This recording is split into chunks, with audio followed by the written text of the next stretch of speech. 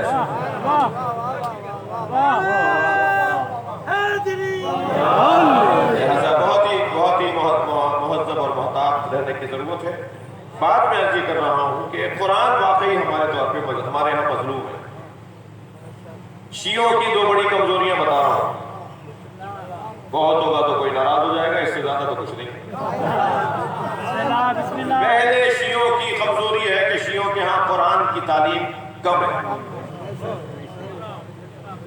یہ تفریق کر دی کہ سنی قاری ہے، یہ شیعہ قاری ہے۔ سنی ہمیں کہتے ہیں کہ یہ 40 پاروں کا قرآن ہے، جبکہ آج تک دکھا نہیں پائے وہ 40 پارے کہاں ہیں۔ خدا کے واسطے میں آپ سب سے کہہ رہا ہوں، اپنے سنی بھائی، اگر کوئی آپ سے یہ کہے نا کہ شیعوں کا 40 پارے کا قرآن ہے، اسے کہا تمہیں 1 لاکھ روپے انعام دیں گے، وہ 40 پاروں کا قرآن مجھے لا کے دکھا دو۔ ہے ہی نہیں، وہ ہے ہی نہیں، بات ہی غلط ہے، سنی سنائی بات چلی آ رہی ہے بس۔ جی خفا تو نہیں ہوں گے؟ کہتے ہیں کہ 40 پاروں کا قرآن تھا، 10 پارے فلاں کی۔ وہ فلاں کون ہے جس کی بکری نے قرآن کھا لیا؟ حضرت عائشہ کی بکری نے قرآن کھا لیا، اور معاذ اللہ حضرت عائشہ نے چارپائی کے نیچے قرآن رکھا ہوا تھا، ماں بکری آ کے کھا گئی۔ کیا باتیں کر رہے ہو؟ توہین کر رہے ہو تم بی بی کی۔ صلوات پڑھیں گے محمد و آل محمد۔ اس سے بلند اور بہتر صلوات نبی کے ساتھ۔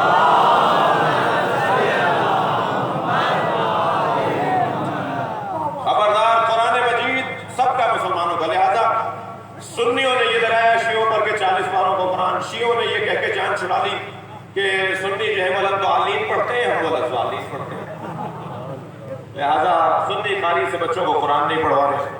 قرآن سب کا ایک ہے، شیعہ قاری اگر آپ کو علاقے میں نہیں مل رہا تو سنی قاری سے پڑھوائیے۔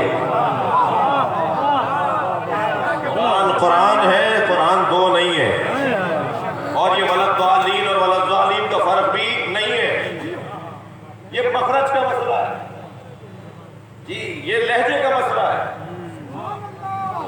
قرآن ہمارے یہاں کمزور ہوتا جا رہا ہے، ہم قرآن سے دور ہوتے جا رہے ہیں۔ دوسری کمزوری بتاؤں؟ نہیں، بسم اللہ کب بولیں گے ہم؟ دوسری کمزوری نماز کی کمزوری ہے، ہمارے یہاں نماز کی بہت زیادہ کمزوری ہے، لہٰذا میرے عزیزوں، میرے بچوں، میرے جوانوں، اپنی توجہ نماز کے اوپر بڑھاؤ۔ یہ تو ایک بات تھی جو میں نے کہی، یہ ترجمہ کہ یا رب انا قومی اتخذوا هذا القرآن مہجورا، ترجمہ یا اللہ میری قوم نے قرآن کو چھوڑ دیا، یہ ترجمہ ٹھیک نہیں ہے۔ ترجمہ جو ٹھیک ہے وہ سنیے، ترجمہ ٹھیک یہ ہے کہ نبی شکایت کریں گے یا اللہ میری قوم نے قرآن کو لے لیا اور علی کو چھوڑ دیا، قرآن کو اکیلا لے لیا بغیر علی۔ صلوات پڑھیں گے محمد و آل محمد۔ جی قرآن میں نے اکیلا نہیں دیا تھا،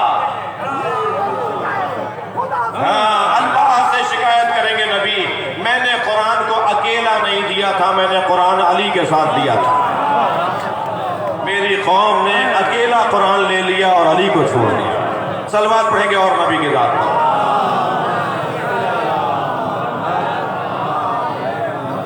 لہذا قرآن اگر مجھے سمجھنا ہے، قرآن سیکھنا ہے، قرآن پڑھنا ہے تو مجھے مولا علی سے پڑھنا ہے.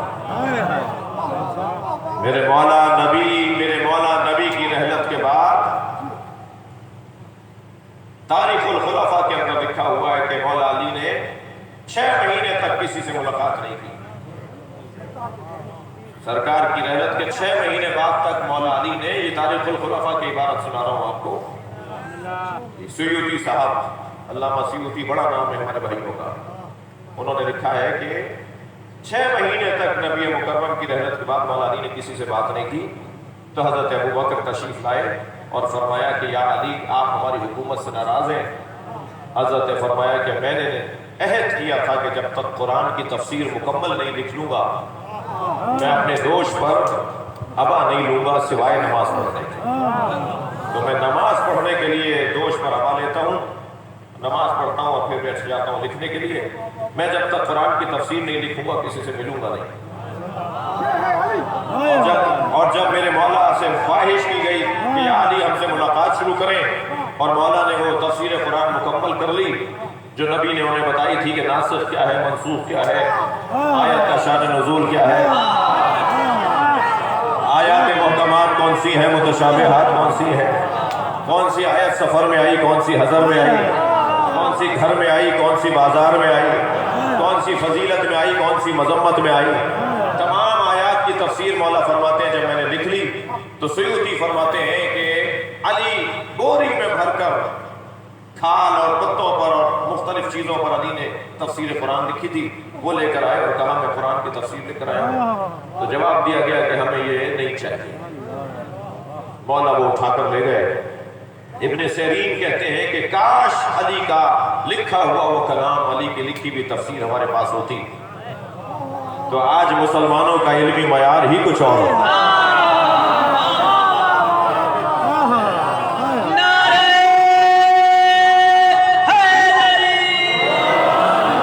لیکن علی سے علی کی لکھی ہوئی تفسیر نہیں لی گئی اور علی بن ابی طالب وہ تفسیر اٹھا کر لے گئے اور اپنے بیٹے حسن کو دے دی. امام حسن نے امام حسین کو دی، امام حسین نے امام سجاد کو دی.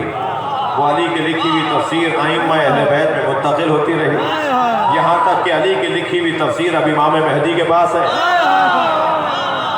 جب امام ظہور فرمائیں گے تو علی کے ہاتھ کی لکھی ہوئی تفسیر لے کر آئیں گے.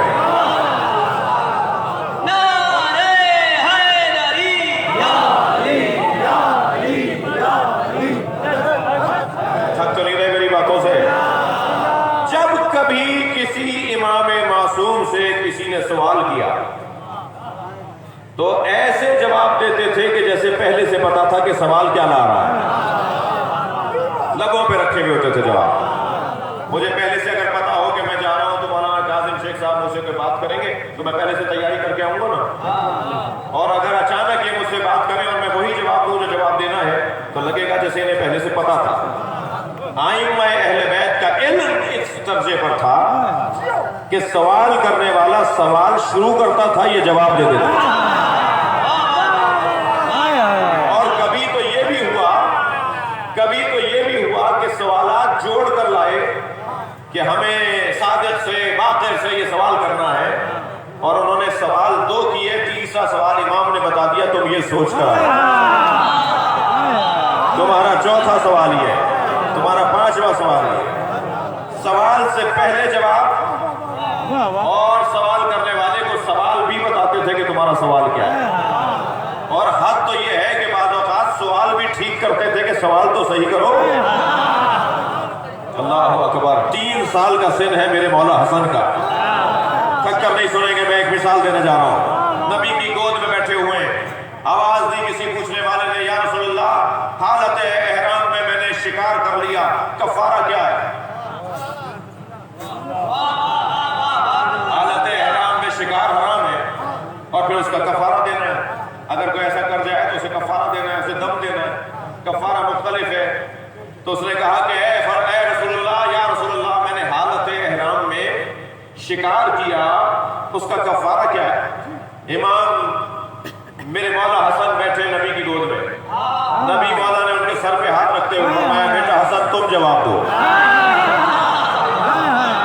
گود کے ہیں ابھی میرے مولا آغوش میں بیٹھے ہیں۔ تو میرے مولا حسن نے فرمایا نانا، مولا حسن نے فرمایا نانا اس کا سوال پورا نہیں ہے، قربان جائیں امام حسن کا۔ امام نے فرمایا نانا اس کا سوال پورا نہیں ہے، یہ اس نے یہ نہیں بتایا کہ احرام حج کا تھا یا عمرے کا، نانا اس نے نہیں بتایا کہ شکار اس نے چوپائے کا کیا ہے یا کسی پرندے کا، نانا اس نے نہیں بتایا کہ شکار حرم میں کیا تھا یا حرم کے باہر کیا۔ صلوات پڑھے محمد و آل محمد۔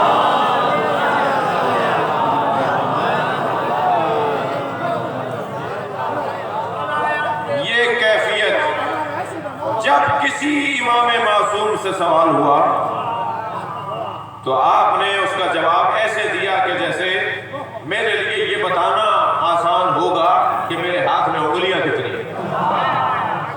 آئمہ ایسے جواب دیتے ہیں، اس بچے سے پوچھا جائے انگلیاں کتنی ہیں، فوراً کہے گا 5، یہ کون سی بات ہے؟ جب کسی نے پوچھ لیا یا علیہ، ہر بات کا جواب فوراً دے دیتے ہیں، سوچتے نہیں ہے اور جواب بھی لاجواب ہوتا ہے۔ تو مولا نے فرمایا کہ اس میں کون سی بڑی بات ہے، تم مجھے بتاؤ تمہارے ہاتھ میں انگلیاں کتنی ہیں؟ کہنے لگا 5۔ حضرت نے فرمایا سوچ کے کیوں نہیں بتایا؟ کہنے لگا یہ مجھ پر واضح ہے، روشن ہے، سوچنے کی ضرورت نہیں ہے۔ امام نے فرمایا جیسے یہ ہاتھ تم پر روشن ہے کہ ہم پر کائنات روشن ہے۔ بلندتر صلوات نبی کے ساتھ۔ میرے عزیزوں کے لیے تھوڑی جگہ بنا سکتے ہیں آپ؟ تھوڑا تھوڑا آگے آ کر ایک تھوڑا سا صلوات پڑھتے ہوئے کچھ آگے آئیے، آگے آ جائیے تھوڑا سا اگر زحمت نہ ہو۔ مست کلندر، مست کلندر، ذرا اگلے بولو، ذرا پچھلے بولو، ذرا زور سے بولو، مست کلندر، مست کلندر، مست کلندر، مست کلندر، مست کلندر، مست کلندر، مست کلندر، حاضری۔ جو شاگرد بھی بنایا اپنا، یہ کام مشکل ہے۔ ایک صلوات پڑھ رہا محمد و شاگرد جب کبھی ائمہ اہل بیت سے سوال ہوا تو جواب ایسے دیا جیسے پہلے سے انہیں سوال پتا تھا۔ متوکل نے بیماری میں منت مانی، اس کی ماں نے منت مانی کہ میرا بیٹا اگر اچھا ہو گیا، ٹھیک ہو گیا تو میں کثیر صدقہ اللہ کی راہ میں کثیر کثرت سے صدقہ۔ متوکل ٹھیک ہو گیا، بیماری سے باہر آ گیا۔ ماں نے کہا بیٹا ذرا مولویوں سے، علماء سے پوچھو کہ کتنا دینا ہے۔ اچھا یہ بڑی مشکل ہے، خواب یہ دیکھتے تعبیر ہم بتائیں، مشکل انہیں ہے جواب آپ دیں۔ تو کہنے لگا پوچھو اپنے مولویوں سے کہ کتنا دے دوں صدقہ تو وہ منت پوری ہو جائے گی۔ تو بلا لیا علماء کو، کہا جی کتنا دیں؟ کسی نے کہا 20 چیزیں دے دیجیے، 20 جانور دے دیجیے۔ تو 20؟ تو دوسرا یہ سمجھا کہ شاید ان کے لیے کم ہے، یہ زیادہ دے سکتے ہیں۔ دوسرے کہا نہیں حضور 30 دے دیجیے۔ اس نے کہا 20 کیوں اور 30 کیوں؟ اچھا بادشاہوں کے تو ایک پیٹ ذرا زیادہ ڈھیلا ہوتا ہے، وہ اٹک جائیں تو پھر وہ مشکل ہو جاتی ہے۔ کہہ رہا جی 20 کیوں؟ کہا جی 30 کیوں؟ ایک نے کہا اچھا 40 دے دیجیے، 40 کیوں؟ اب جیسے جیسے سوال بڑھتا جا رہا ہے مولویوں کی خیر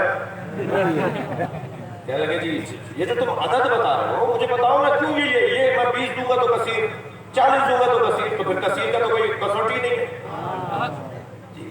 2 سے زیادہ کثیر، 2 لاکھ بھی کثیر، تو میں کیسے پورا کروں گا؟ تو مجھے کوئی ایک عادت بتاؤ جس پر کثیر کا اطلاق ہوتا۔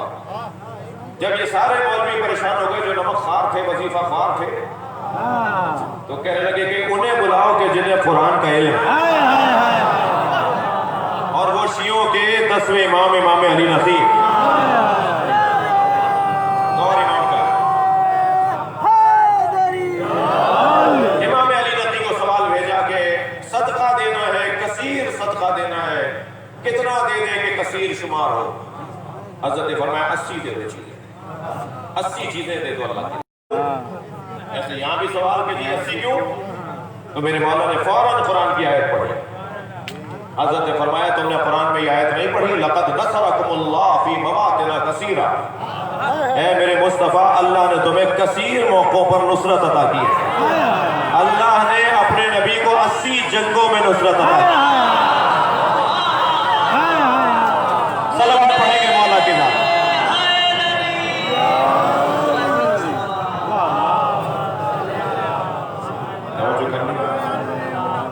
لہذا ہر امام معصوم سے جب سوال ہوا آپ نے جواب اس کا دیا، اس لیے کہ قرآن کے محافظ بھی ہیں، قرآن کے حافظ بھی ہیں، قرآن کے مفسر بھی ہیں جی، قرآن کے مفسر بھی ہیں، اور بالاتر کہ یہ عین قرآن ہے، بولتا قرآن، ایک ثابت اور ایک ناطق قرآن۔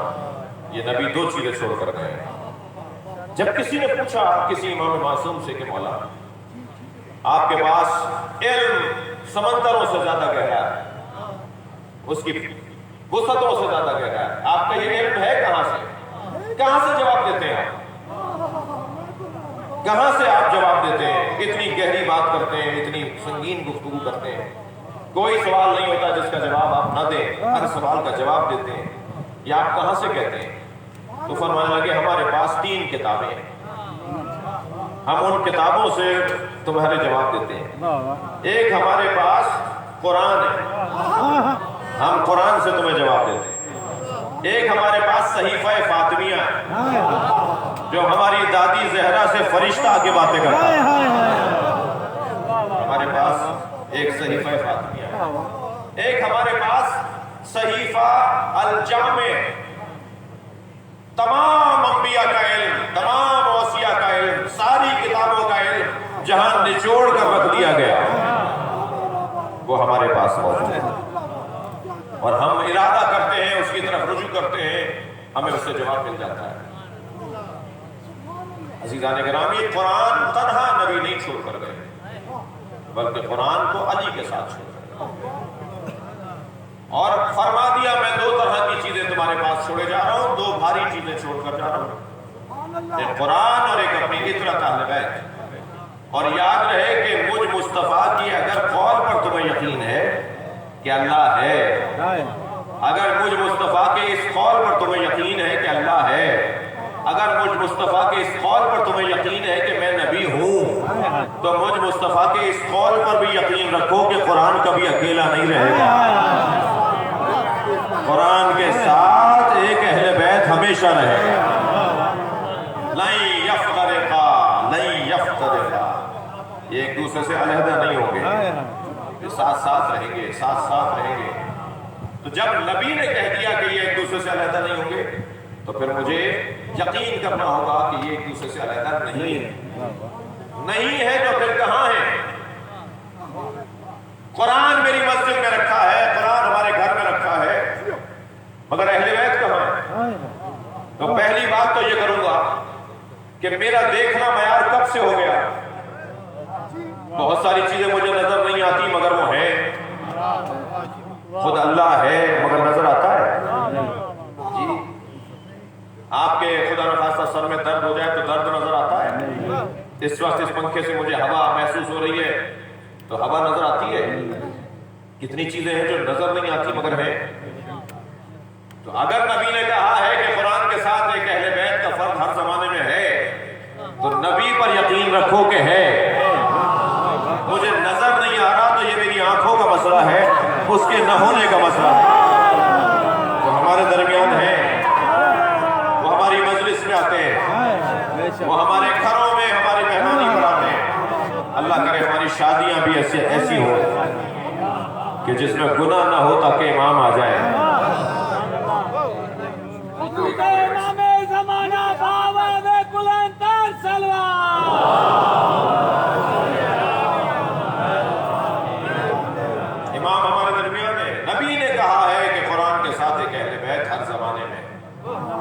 مثال تو بہت سادہ سی ہے مگر بچوں کو جوانوں کو جلدی محسوس ہو جائے گی۔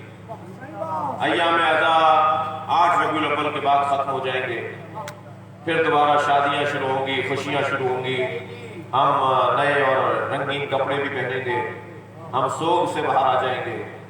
ایام عزا 2 مہینے 8 دن کے ہمارے یہاں منائے جاتے ہیں۔ ربیع الاول کی 9 کے بعد 8 کے بعد 9 کو 10 کو 12 کو شادیاں ہوں گی جی، ہم شادیوں میں شریک ہوں گے۔ دولہا اسٹیج پہ بیٹھا ہوگا اور دولہا کے ساتھ مرد بیٹھے ہوں گے، قنات لگی ہوگی، دوسری طرف دلہن بیٹھی ہوگی، اس کے ساتھ عورتیں بیٹھی ہوں گی۔ دلہن کو دیکھ دیکھ کر ساری عورتوں کو یقین ہوگا کہ دولہا ہے، اور مردوں کو دولہا دیکھ دیکھ کر یقین ہوگا کہ دلہن ہے، مگر نہ مردوں نے دلہن دیکھی نہ عورتوں نے دولہا دیکھا، مگر انہیں یقین ہے کہ دلہن ہے، انہیں یقین ہے کہ دولہا ہے، یعنی ایک کا وجود بتا رہا ہے کہ دوسرا ہے۔ نبی نے کہا ہے کہ یہ ایک دوسرے سے جدا نہیں ہوں گے، تو قرآن کا وجود بتا رہا ہے کہ مہدی ہیں۔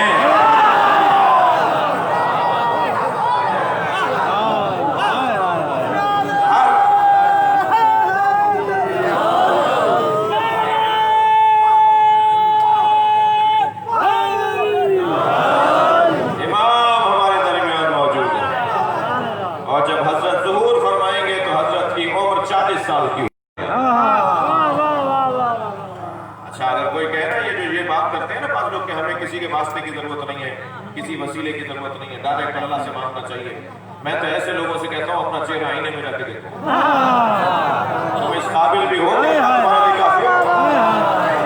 قرب الہی جی، سارے فرشتے ایک جیسے نہیں ہیں، سارے نبی اللہ کے قریب ایک جیسے نہیں ہیں، تو پھر ساری امت میں بھی اللہ کے قریب ہو جائے گی۔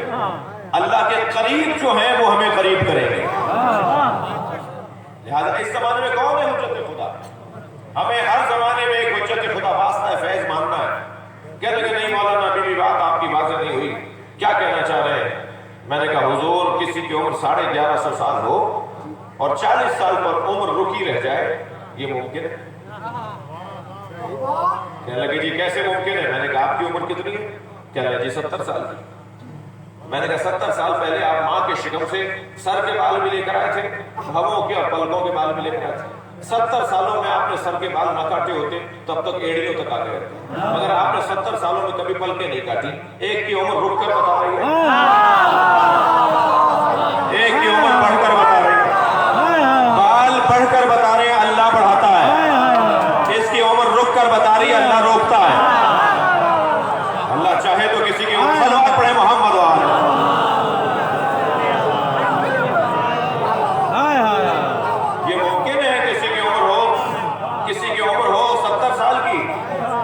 مگر وہ 70 سال کی طرح آج بھی ویسا ہی ہو جیسا 70 سال پہلے تھا، یہ ممکن ہے بھائی۔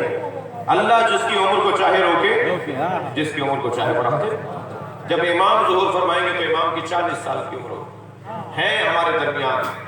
میں نے تو الحمدللہ اللہ نے کرم کیا ہے، بہت سارے کرم میرے اوپر اللہ کے ہیں، ان میں سے ایک کرم یہ ہوا ہے کہ ہم نے 300 علماء اہل سنت کی لسٹ تیار کر لی ہے جو امام کی ولادت کا عقیدہ رکھتے ہیں، اور وہ آج کے علماء نہیں ہیں، کوئی 200 سال پرانا عالم ہے، کوئی 400 سال پرانا عالم ہے جی، کوئی 150 سال پرانا عالم ہے۔ ہم نے وہ فہرست اور ان کے متن، ان کی جو جہاں انہوں نے بولا ہے، جہاں انہوں نے یہ بات لکھی ہے، ان کی کتاب کا وہ عکس، ان کی کتاب کا وہ حوالہ، سینکڑوں کی تعداد میں علماء اہل سنت، محدثین اہل سنت، ان کی لسٹ تیار کر لی ہے اور ایک کتاب کی شکل میں ہم چھاپیں گے، اور کتاب کا نام ہم رکھ رہے ہیں امام مہدی مولود و موجود۔ امام مہدی مولود و موجود، آپ کی ولادت بھی ہو چکی ہے اور آپ موجود بھی ہیں، اور یہ صرف اہل سنت۔ لہذا یہ بحث کہ امام کی ولادت ہو چکی ہے یا نہیں، یہ بحث انشاءاللہ اپنے اختتام کی طرف سمجھ ہے۔ عزیزان گرامی، ہم جملہ محسوس کریں گے، ہم اخبار پڑھ کر سرخی پڑھ کر نظریہ نہیں بناتے، ہم نہج البلاغہ پڑھ کر نظریہ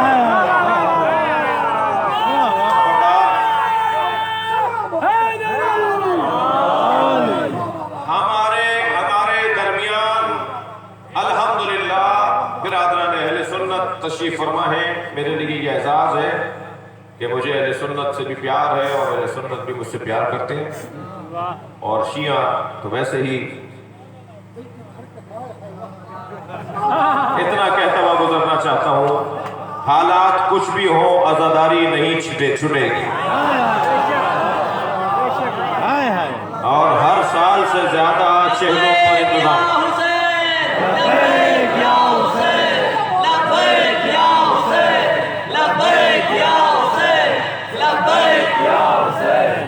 بلند تر صلوات پڑھیں گے نبی کی ذات۔ انتہائی مہذب، مؤدب، معقول انداز سے ہم یہاں تک پہنچے ہیں، اور 40 سید الشہداء اس سال ہم کیونکہ کربلا بھی نہیں جا پا رہے ہیں، مخصوص ایک کوٹا دیا گیا ہے 1,500 زائرین کا، تو وہ کچھ لوگ جا رہے ہیں، کچھ لوگ چلے گئے ہیں، اور زیادہ تر پاکستانی جو کربلا جاتے تھے وہ اپنے اپنے شہروں میں عزاداری کریں گے، اور ہر شہر کے اندر چہلوں کا جلوس مضبوطی کے ساتھ کیا جائے گا۔ اب ظاہر ہے اگر سکھر میں چہلوں کا جلوس ہے اور ببرلو سے کوئی جانا چاہتا ہے اور ساری ببرلو جانا چاہتی ہے تو انہیں ایک دن پہلے تو نکلنا پڑے گا، ایک دن پہلے 2 دن پہلے تو نکلنا پڑے گا، اور کسی روڈ رستے کے بند کرنے کا نہ مطالبہ ہے، نہ کوشش ہے، نہ کوئی خواہش ہے۔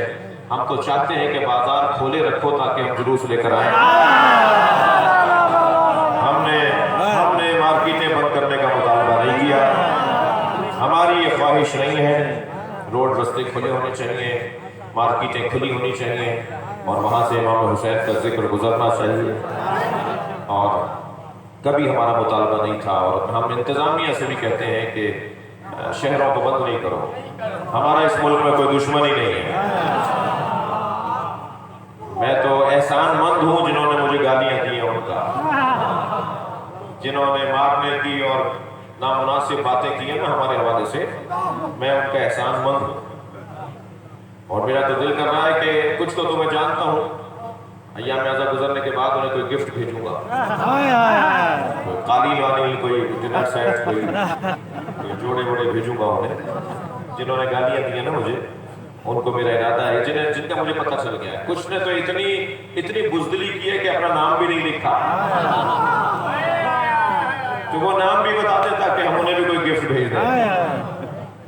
جی ہمارا گفٹ پھٹنے والا نہیں ہوتا، نہیں، ہم کوئی تحفہ بھیجیں گے، بس یہ والا کام ہم بے وقوف نہیں ہے، یہ والا کام ہم جا کے کہیں پھٹتے نہیں ہیں۔ ہم نے پھٹنے والوں کی کھوپڑیاں تو دی ہیں مگر خود جا کر کبھی نہیں پھٹے، پکڑ کے کھوپڑیاں دی ہیں کہ بھائی تحقیق کرو، ڈی این اے کرواؤ، پتہ لگاؤ یہ کہاں سے آیا تھا، کون سے مال خانے کا ہے، کون سی گودام سے نکال کر بھیجا گیا تھا۔ ہم نے پاکستان میں 7-8 کھوپڑیاں خود پکڑ کے دی ہیں اداروں کو کہ یہ جو پھٹا وہ تو پکڑ کے دی کہ یہ کھوپڑی لے کے جاؤ، اس کا ڈی این اے ٹیسٹ کرو، پتہ لگاؤ یہ آیا کہاں سے۔ اتنے جنازے اٹھانے کے باوجود کہیں ہم پھٹے نہیں جا کر، اس لیے کہ یہ کام تو بزدلوں کا کام ہے۔ میں نے اپنے مخالفوں سے کہا تھا، یہاں بھی کہہ رہا ہوں، ہمارے خلاف اسلحہ نہیں اٹھاؤ، اس کا تمہیں نقصان ہوگا، ہمیں نہیں ہوگا۔ ہم تو اور پھیلتے چلے جاتے ہیں، ہم تو اور آگے بڑھتے چلے جاتے ہیں۔ خدا کے واسطے ہمارے خلاف اسلحہ نہیں اٹھاؤ، ہمارے خلاف قلم اٹھاؤ، ہمارے خلاف کتابیں لکھو، ہمارے خلاف کتابیں لکھو، بولو خشیوں کے خلاف، لکھو شیعوں کے خلاف، مگر اسلحے سے تمہیں کوئی فائدہ نہیں ہوگا، بلکہ ہمارے نظریے کو فائدہ ہوگا۔ میں نے ایک مفتی صاحب سے کہا، اپنے دوستوں سے کہیں کہ ہمارے خلاف قلم اٹھائیں، تو کہنے لگے مولانا بڑے جرأت کی بات ہے، آپ بڑے حوصلے کی بات کر رہے ہیں، یہ تو بہت بڑی بات آپ کر رہے ہیں۔ میں نے کہا مفتی صاحب سوال کا ہونا عیب نہیں ہے، جواب کا نہ ہونا ہے۔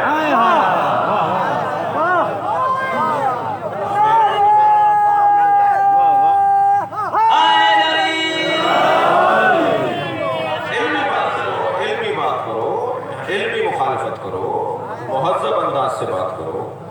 یہ تو ایک یونیورسٹی میں 5 فیکلٹیاں ہوتی ہیں، 10 فیکلٹیاں ہوتی ہیں.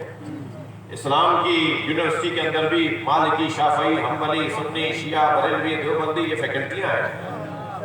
میں اپنے سنی بچوں سے کہوں گا اگر آپ کے علاقے میں کوئی، اپنے شیعہ بچوں سے کہوں گا اگر آپ کے علاقے میں کوئی سنی عالم آ جائے، آگے بڑھ کر اس کو سلام کریں اور ادب کرتے ہوئے کہیں کہ میں شیعہ ہوں، سنی عالم ہمارا عالم ہے. خبردار سنی علماء کی کسی کی بھی احترامی نہیں، سنی علماء کا احترام کریں. دیوبندی ہو، بریلوی ہو، کوئی بھی عالم دین ہو، اس کا احترام کریں میرے بچے اور جوان. کسی بس میں، کسی ٹرین میں، کسی پلین میں اگر آپ کو سنی عالم نظر آ جائے، سیٹ چھوڑ کر پہلے اسے سلام کریں، آگے بڑھ کر اس کا ادب کریں. اور اگر وہ پوچھ لے کہ بیٹا تم کون ہو تو کہنا کہ میں شیعہ ہوں.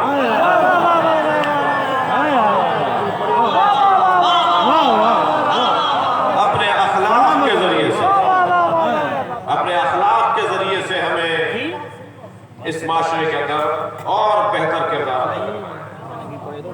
تنگ نظر شیعہ نہیں ہوتا. 3 لوگوں کو تو ویسے علی کا نام نہیں لینا چاہیے. 3 لوگوں کو تو ویسے نعرہ حیدری نہیں لگانا چاہیے. ایک کنجوس کو، کنجوس کا کیا تعلق مولا علی سے، جس سے پیسہ نہیں نکلتا. مسجد کی دیوار ٹوٹ رہی ہے، مسجد کی ٹوٹیاں ٹوٹ رہی ہیں، امام بارگاہ کی دیوار گر رہی ہے، جی اس سے پیسے نہیں نکلتا. اور بہانہ بناتے ہیں مولوی خبز کھا رہے ہیں، اور تم کیا کھا رہے ہو؟ جو خبز نہیں دے رہے وہ کیا کھا رہے ہیں؟ خفا ہو جائے تو تھوڑی دیر ہو جائے. کہ مولوی خبز کھا رہے ہیں، جو نہیں دے رہا وہ کیا کھا رہا ہے؟ وہ بھی تو خبز ہی کھا رہا ہے. بھائی اس پہ خبز واجب تھا، یہ نہیں دے رہا تو کھا رہا ہے نا. تو وہ کھا رہا ہے تو برا لگ رہا ہے، تم کھا رہے ہو. اور پھر میں تو اور جاؤں اس سے بڑھ کر بات کر رہا ہوں، اگر کسی عالم دین پر آپ کا اعتبار نہیں ہے تو خدا کے واسطے ایک واجب سے ہاتھ نہ اٹھاؤ کسی مولوی کا بہانہ بنا کر. خود نکالو، اپنے ہاتھ سے خرچ کرو، اپنے علاقے کی مسجدیں بنواؤ، امام بارگاہ بنواؤ، مدرسے بنواؤ، یتیموں کا خیال کرو، بیواؤں کو راشن پہنچاؤ. یہ جو چھوٹا سا بچہ میرے سامنے بیٹھا ہے نا، اس کے ابا بھی اسے پیسے دیتے ہیں. یہ میرے جو بچے بیٹھے ہیں ان کے ابا بھی ان کو پیسے دیتے ہیں. اور یہ پیسے ناراض ہو رہے ہیں، بسم اللہ، یہ بچے بھی جیب خرچی کے پیسے لیتے ہیں اپنے ابا سے. یہ اپنی تاریخ بنائیں کہ فلاں چاند کی تاریخ میرے خبز کی تاریخ ہے. اور پھر دیکھیں جیب میں 100 روپے پڑے ہیں، 200 روپے پڑے ہیں، 1000 روپے پڑے ہیں. 100 روپے پڑے ہیں تو 20 روپے خبز ہے بھائی. ایک صاحب کے 10,000 روپے بچے تھے، 2,000 خبز بنا ان کا. 10,000 کا 2,000 5واں حصہ، 5,000 کا 1,000، 10,000 کے 2,000. تو کہنے لگے جی مولانا اگر میں نے 2,000 دے دیے تو بچیں گے کیا؟ میں نے کہا پھر تم 8,000 دے دو، 2,000 رکھ لو. 10,000 میں 8,000 تمہیں پھر بچ رہے ہیں. 2,000 ایک سیدہ کا حق ہے جو آپ اپنے ہاتھ سے جا کے خرچ کرو. کچھ دیر کے لیے میرے مولوی حضرات ناراض نہ ہو. میرے بچے اور جوان آج ہی طے کر کے اٹھے کہ ہمیں خبز کی تاریخ اپنی بنانی ہے. ناراض نہ ہوئیے گا. میں بیواڑ کی چوٹی سے لے کے کراچی کے ساحل تک ہر شہر دیکھ چکا ہوں پاکستان میں. لداخ کی چوٹیوں سے لے کے کراچی کے ساحل تک، مظفر آباد کی چوٹیوں سے لے کر نیلم کی چوٹیوں سے لے کر کراچی کے ساحل تک پورا پاکستان میں نے دیکھ لیا. مگر عزیزان گرامی افسوس کے ساتھ کہنا پڑتا ہے پنجاب میں کوئی امام بارگاہ کچا نہیں ملے گا، مگر سندھ میں آپ کو امام بارگاہ گرے ہوئے ملے. سندھ کے زمیندار اور وڈیرے کم نہیں ہیں جن کے اوپر خمس واجب ہے. سندھ کے سینکڑوں ایکڑ کے زمیندار کم نہیں ہیں. نہیں بھائی سینکڑوں ایکڑ کیوں بات کر رہے ہو؟ اس کے پاس 1,000 روپے بچے، اس بچے کے پاس تو 1,000 روپے میں سے 200 روپے کیا مسئلہ ہے؟ ہر شخص جیسے نماز واجب ہے، روزہ واجب ہے، حج و زکوٰۃ واجب ہے، اسی طرح اپنے اوپر خمس بھی اللہ نے واجب کیا ہے. میں حساب تو کروں گا اپنا،